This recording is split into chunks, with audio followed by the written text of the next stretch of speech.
Has enjoyed basking in the #1 sales spotlight for many years. Every time we wheel a new Impala onto our test track, we can't help but wonder why.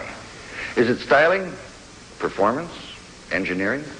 Well, admittedly, Chevy has more loyal, dyed-in-the-wool fans than any other automotive producer, many of which would probably buy anything that comes off the assembly line, as long as the name Chevrolet is stamped on it. Well, they seem to have the uncanny ability to come up each year with new ideas and innovations that, in many cases, become standards in the industry. In the past, the Impala has never failed to impress us.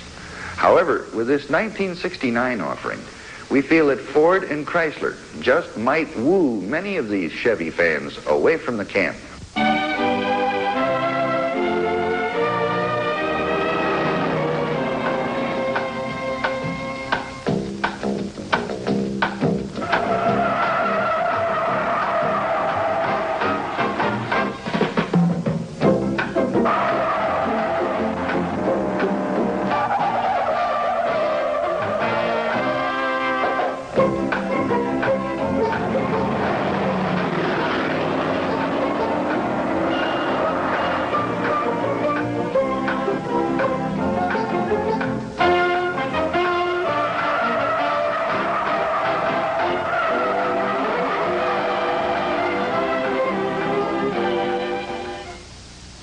Changes in the '69 Impala are a little slow to grab you. However, the sheet metal is all new. Chassis and suspension components remain virtually the same. In the event the car looks longer to you, it is 1 inch longer. Perhaps the most noticeable exterior feature is the elliptical wheel openings. The rear bumper houses square tail lights, and the back window is now in a convex shape. The nose on the Imp sports a one-piece loop-style bumper surrounding a precision-molded grille. Concealed headlights are now available only on the Caprice. These Goodyear polyglass tires are at least half the reason we were able to stay on the track. They're mounted on a 119-inch wheelbase. Chevrolet offers one of the widest engine choices in the field, but this one couldn't punch its way through a wet Kleenex. We had a 396 cubic inch V8 with one 2-barrel Rochester carburetor delivering 265 horsepower. Chevrolet seating is and always has been very comfortable. The new fabric selections and colors for '69 are real eye poppers. If you have to have them, I suppose these headrests are as good as any. Frankly, we don't like them.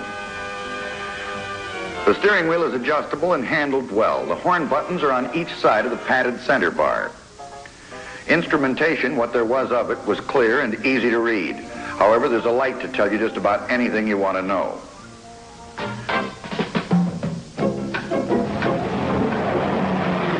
There should have been a light to tell us we were moving. It took 4.5 seconds to get to 30.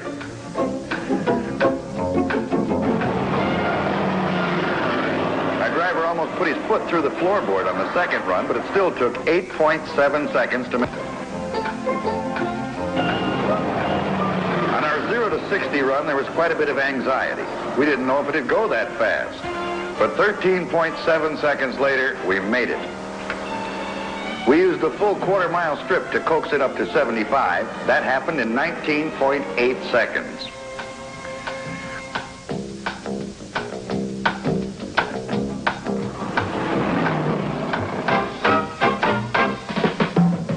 We had drum brakes on the after wheels with discs up front. In our entire time on the braking course, heat buildup was not excessive, nor was pedal fade.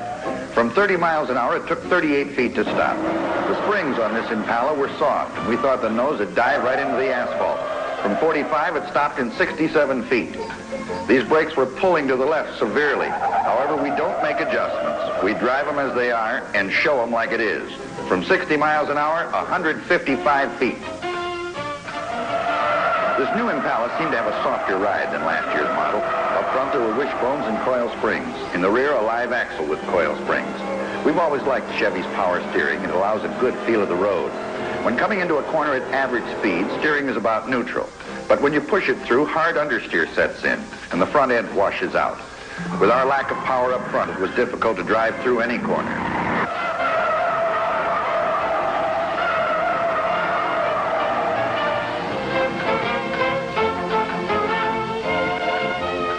The Chevrolet division now employs a computer to determine spring rates. When our tester went down the line to get its legs, the dials must have been set at the softest point. We like the road-hugging security of a beefier suspension system. However, Chevy continues to maintain quality craftsmanship and construction. Removal of the vent windows gives a far more spacious feeling, and the ride is extremely quiet.